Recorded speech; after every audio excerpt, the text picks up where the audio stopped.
Hello guys, দেখেন আমার বাগানে কত সুন্দর এই মুকুলগুলি এসেছে। কত সুন্দর মুকুল আম, দেখেন আবার নতুন করে মুকুল এসেছে। কতগুলি, অনেকগুলি মুকুল এসেছে। এই দেখেন আরো আম, কত আম বাড়াছে। এই যে দেখেন কত, খুব সুন্দর সুন্দর আম। চলে আসুন আমার এই আম বাগানে, চলে আসুন।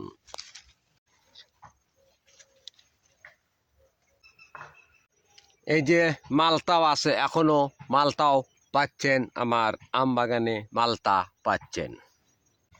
এই যে কি সুন্দর মালতা ধরে আছে। আসেন, চলে আসেন আমার বেল্লাল ভাইয়ের আম বাগানে, চলে আসুন। কি সুন্দর মালতা ভাই, খুব স্বাদ, সুস্বাদ ভাই, খুব সুস্বাদ। কি সুন্দর আমের মুকুল, দেখেন কি সুন্দর।